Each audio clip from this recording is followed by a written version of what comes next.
Hi, and welcome to a very special episode of the Slgo Show. We've had this lady on 3 times before. She's the first person ever to be on the Slgo Show 4 times, and this is probably one of the most special moments to have her on. Mona McSharry, Olympic bronze medalist. Soak it in. Mona, you're very welcome to the show. Hi, thank you for having me again. Again, yeah. You're the only person to be here 4 times, so you're getting used to the setup now. So, I mean, it's there. Can I touch it? This is the first thing. I probably will never hold a medal until you come back with more. Wow, it's so heavy. Wow. You don't wear that around the neck too often, I'd say, do you? Or for long. It's a nice one. It's lovely. Definitely worth it, yeah. Beautiful. It might be a piece of metal, I imagine, but it must be the meaning behind it. Must be so much when you look at it. Yeah, definitely. You can't but be happy with that, and it's exciting. So every time. Yeah. All those years of 5:30 when you were in school. I remember you telling me before in the last interview. Yeah. Some early mornings, and some long days and long weekends and travel, but all the commitment is worth it. They're all buried in that medal now. Yeah. That's lovely. So going back to that race. So let's just take it to, you've just won, you hop out of the pool. Do you have to do normal things? Oh, I better grab me all my stuff, or does someone do that? What's it like between getting out of the pool to going to, what's it like? We don't see you, you disappear in the background. Yeah. What's it like? Can you chill? Can you celebrate really, or is it busy? It's pretty busy. I was honestly a little bit flustered. I think people were kind of like, Mona, would you chill and just enjoy the moment? So I was kind of like, but so they take our stuff for us. We get it in boxes afterwards, and you go through, you snake your way through media. Basically, that's the first thing you do. And so you go up and then went through media and did a short interview. But they kind of make you move fast because you've got the podium. So, and then you do a longer interview afterwards. So that was the one where I was bawling my eyes out after the medal. Yes. It's every journalist just trying to be greedy, grabbing you, or are they kind of relaxed about it, or you have to pick and choose? It's pretty relaxed. I mean, you can say no to anyone you want to, except for, I think, RTE is the only one where they're kind of like, you need to do RTE. Yeah. And then depending on the day or how you perform, you might get pulled by other ones as well, that you don't really know. But for the most part, RTE is the only one that you have to do. And then once you get through all the film media, then you go kind of this last little strip, and that's voice, for newspapers and stuff. And then that's so funny. The first day, you have 1 or 2 people there that are do media with you. And then for the semi-finals, I came back and Trish is there. That's our media lady. And she's like, all right, Mona, stand here now and we'll get you. And you get 2 phones in your face. And then after the semi-finals, they were like, right, we ready to go? And about 10 hands shot out from behind this barricade. I was like, whoa, who are all these people? Yeah. And then that doubled again for the final. You just had all these people there that were trying to ask questions. And I think a lot of them were from Ireland, different Irish media people. But it was just kind of caught me off guard because I've never had more than maybe 1 or 2 people asking me questions at a time like that. So it was very funny. Intense. And then you get that over and then you walk out. You walk out and they basically say, you've got to go to the podium now. We need to bring you there. And so I went quickly. I said I had to get stuff from the team area. So I went over there and got to see everyone briefly and seen my coach. And I have a lovely video of him walking up and we hug, and that's great. And then basically you just head off and you're waiting in this media area just to get ready for going out onto the podium, and then podium, and you come back around and do media again. And then after that we had about 20 minutes to warm down, get dressed, and then we had a press conference at this point it's probably maybe 12 o'clock at night because it was quite late. And then everyone got drug testing done after that too. So after that, we were in the drug testing room waiting to pee, and then probably got on the bus around 1 o'clock to head back to the village. To the village. And I read somewhere you had dinner at 2 a.m. Yeah. As all top athletes. I know. Yeah. It's funny. You walk in there and, to be fair, the Irish staff are great. Obviously all the swimmers are in bed at that point. They might have come to watch the race, but then they're preparing for their next day. So, but all the staff will hang around and they'll eat dinner with me, and then we head back, and Robbie, who's our physiotherapist, gives a flush that night before you go to sleep. So you're getting into bed at about 3 o'clock in the morning. So it's a long day, but then, you don't really have to be up the next morning until about 10. So you do end up getting sleep. It's just kind of everything is pushed backwards. When you're on that podium, like, at least it's your own little peaceful moment, what was racing through your head? Like, did you think about the race? Were you thinking about moments, memories, family? What was it? I think that's probably the moment it kind of like sunk in that it was happening. I think before that I was so busy doing things that I hadn't had a second to really be like, okay, this happened. And then the moment I stood up there and they played the South African national anthem, I was gone. Like and I was, okay, you need to like take it in. So I was trying to scan the crowd and like really enjoy the moment and watch the flag raise and just kind of be taking it all in. They had a specific song that they sang, or not sang, but like played for all medal podiums in all different events. And every time I heard it for the rest of the week, it would take me back there, which is really nice. So it's now your ringtone. Yeah. I fall asleep to it. The race itself, like, I mean, amazingly, I remember you saying afterwards, your goggles, like, and you also said, look, that does happen, but it probably doesn't happen that much in big races, does it? Was it just completely random how that happened? Yeah, it was probably a bit warm in the call room, which happens from time to time, and then just a little sweaty and they weren't stuck on properly. And then when you get up on the blocks and dive in, just kind of came off a little bit, and one side filled up with water, which was a little bit of a nuisance. But look, like it a little bit. I imagine, like, it took serious resilience to keep. Yeah, you're like a pirate going through the thing. I imagine, and you need to watch what's going on around you sometimes. Probably. No, yeah. I count myself lucky. I've seen people race at Olympic events where the goggles are down here on their face. So, and that's, if that had happened, it would have been very hard to kind of reset, and could have been a very different result. So look. Like one goggle with water, you can still see out one eye. It's not too much of a problem. I think it was just the split second of shit, this is happening, and then you have to kind of be like, okay, I'm going to refocus now, and go back to focusing on the race. So, and like 2021, you had all the routine with your own food. Did you bring your own food again this time? Was it different with the family over there this time to make it easier? We definitely went overboard with the food that we brought to the last. It was closer to bring it. It was easier. Yeah. So I didn't bring as much food to this Paris. And like that was probably with the fact that my parents flew out the same day or the day after me, and were there for the whole stint that I was. So I knew, if I needed something drastically, they were going to be able to get it for me. So I just brought, your normal snacks. You still overpack. I always overpack, like, because you never know what you're going to need. Like, you never know. But then when you have a food hall as well that's open 24/7, everything. Yeah, it makes it a little bit easier in that sense. But no, I'd say my routine is maybe a little bit different, but it's kind of hard to know because you might make little changes in the space of 3 years that you don't really recognize, and then like I probably don't remember what's different, but there probably are some differences. And during the Olympics, okay, your family are in the same area, but can you interact or meet them much? No, you have to still be in your bubble. Yeah, now, like, I think that's very person dependent too. I did want to see everybody. My boyfriend flew over too, and he hasn't met the family yet, so I was like, right, I need to introduce him while I'm there, so he doesn't get stuck talking to a random whole McSharry clan without me there. Yeah. So I made it. I was like, right, look, everyone come meet me outside the village and we'll hang out for an hour, 30 minutes, and this will probably be the only time you'll see me till I'm done racing. And there's my boyfriend, by the way. You can mind him now for a week. David, family, David, okay, see ya. Wow. But no, it was nice, and like, to be fair, they're very obliging. Like, they were about a 30-minute scattered in different directions, from the village, and they all came down. That would have been the Saturday I raced, the Sunday they came down, and we just stood outside and we were chatting.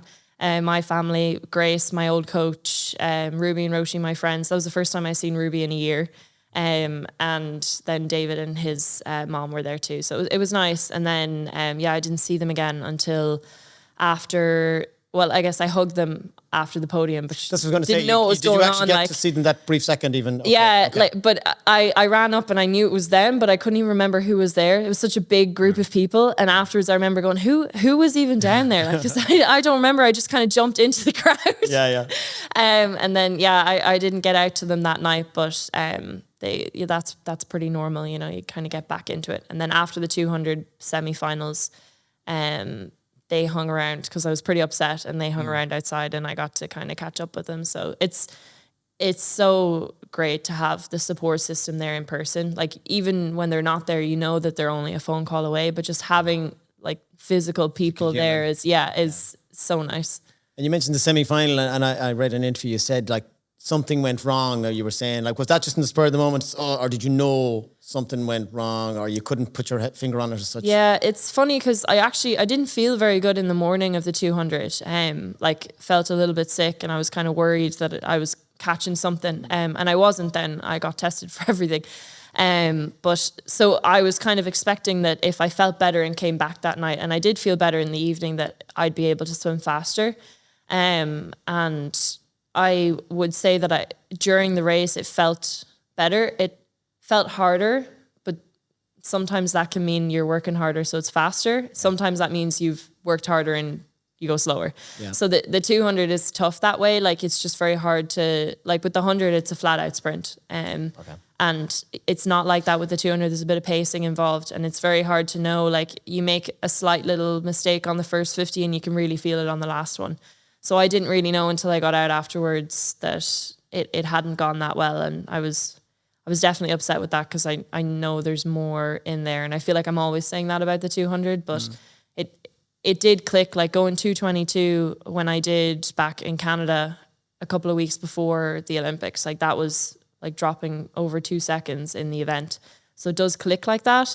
And then, you know, sometimes you just can't pull that together then a couple of weeks later. I read that was one event where you just clicked, but you can't explain it. So no more than the day it went wrong, you probably can't really explain it sometimes either. Yeah, no, and it's, sometimes it's just that's the way it is. And again, I know this has been covered by Manny, like about a year ago, was it maybe? You were in a space where you were not really happy in your swimming and not sure what you wanted to do? Yeah, a little bit more than maybe 2022 kind of was when it was, So, but it was a tough time, you know, and looking back now, it's kind of crazy that I really, really did consider stopping, because I see where I am now, and but I like without realizing where I was mentally and making a change, I wouldn't have made it here. Like I'd pushed through for so long. It probably started maybe October time of 2021, so after those Olympics, and then I kind of just faked it for, you know, the guts of 8 months, and then realized, no, okay, I can't do this anymore. Like this is, and knew in my mind that 2024 was on, like that was written in the plans. Like that was what was happening. And so it was kind of hard for me to consider letting that go. But I think recognizing and then being able to just take a break and figure out where I needed to change has made this journey so much better. So it was more personally and mentally kind of going, can I keep at this, rather than the physical strain of the sport? Yeah. It was more of a headspace thing rather than physical. Definitely. Like I think like I always go with like the body will achieve what the mind believes. Like your body is just like, it will do 100 times over if you told it to what it needs. But it's normally always you mentally give up before you physically will. Yeah. And you think it's physical, but it's not really. And that's kind of how I look at it. And it was definitely just like, I wasn't happy. And I could have probably pushed through, but I was just like, it's probably a shell of a human coming to training, like wasn't interacting with anybody, was trying to get out of there as quickly as possible afterwards. Like just the social aspect, which is such a big part of sport, like making friends and enjoying the training and what you do was non-existent for me. And that's kind of where I had to make the change. Like I was still racing and competing relatively well, but it went to a point of kind of fear of failure more than enjoying the competition and the racing. And so that's kind of where the shift in mindset had to go. Okay. And I read the lady who won the gold in Tokyo didn't even make this year's. Is that right? Lydia Jacobi? Yeah. So she didn't even make this Olympics. So she said she felt an identity crisis or something that, you know, was so it's amazing the stuff to play in someone's head at that level. Yeah, so. No, it's so tough. I mean, like, and you know, you got to hand it to people and that are in America. Like, you're under a lot of pressure when you win any gold. You know, like people are expecting that again. Like when you make it to the top, that you're gonna stay there, and it's not that easy. You know, especially over such a long, like 3-4 year period. Like it's hard to keep continuing on like that. And I think there are a lot of people that will go through moments that are some tougher than others in sport. And I think it's very common for people to kind of push it down. We're all so busy training and doing other things, you know, whether that be school or work, that you kind of go, I'll be fine tomorrow. Like today's just a hard day. And then you kind of find yourself having a couple of weeks like that where you're like, yeah, but next week will be better. And then you kind of don't realize what's happening until maybe you've gotten a couple of months down the line. And then it's maybe a bigger problem. Yeah, so burying the problem was, without realizing, maybe you were putting on a brave face. And did you keep it completely to yourself? Were you telling anyone, or did you eventually just say to someone, was that the moment you kind of got helped and relaxed more or something? I think people could tell I was stressed, but I think I was lying to myself and the people around me. Like I had a pretty hard semester in school that fall after we did the Tokyo Olympics. I was like, yeah, no, I'm just stressed because of school. And then I got my dog in January of 2022. And I was like, no, I'm just stressed because like I have a dog and I'm like watching another being. And I was nervous that like, is she okay? Like, am I doing everything right? And so I think I was always pushing it off onto other things and not really recognizing where the root of the problem was really. And I think like until you realize yourself, it's very hard for other people to be able to help. And once I did realize, and like I called my best friends because that's just like, they know me the best. And so it seems the easiest for me to talk to them about this sort of stuff. And like once I open up, like they were great about helping out. And so I think like, you kind of have to recognize yourself before you can expect anyone else to be able to help you with it. Yeah, you have to open that door, as they say. So you didn't really rest, I read, Wonder, after Tokyo, and you kind of thought maybe that was it. But now you're definitely taking a break. So you're 2 weeks in Sligo. Yeah. And then you're going on an adventure of a lifetime in next few months, you're going? Yeah, so I'm here for another week, and then I'm going back to Tennessee for a week. My friend's getting married, so that's going to be fun. Party? Yeah, living it up. And then that'll be a good week to prepare as well, because I'm going on a 2.5-month road trip in a van with my dog and my best friend from Ireland. The dog is going as well? Yeah, of Luna? course she's going. Luna? Yeah, Luna's going, okay, yeah. Wow, okay. No, so she has to go, yeah. Okay. It was just me and Luna in my Mini Cooper. And then we upgraded because I pitched the idea to my friend from Ireland and thought it was a long shot because she's a primary school teacher, whether she'd be able to take time off. Yeah. But she said, no, absolutely, I'm coming. So we're looking for sub-teachers out there to... Yeah. They're begging me to bring her back. I'm like, I don't know, she might love it. Yeah. But no, so we're renting a van for 70 odd days and we're going the west coast of America, all the big national parks, Yellowstone, Grand Canyon, all the big cities, going by the coast of California and Oregon. So it's going to be a good trip. It'll take us right into December. And your first break in 8 or 9 years proper? Yeah, proper. Like I would have taken maybe no more than 3 or 4 weeks before, so which is the normal for swimming. But then it's pretty common for Olympic athletes to take kind of up until Christmas off, or at least, 2 or 3 months with a more chill training program right after the Olympics, just because it's the best time to do it, really. And just to kind of move back to when you came home, the homecomings must have, you've had one 2021, it must have been just totally different this time when you had that piece of lovely metal with you. Yeah, no, it was like having known what they were like in 2021, I was excited to just experience that again.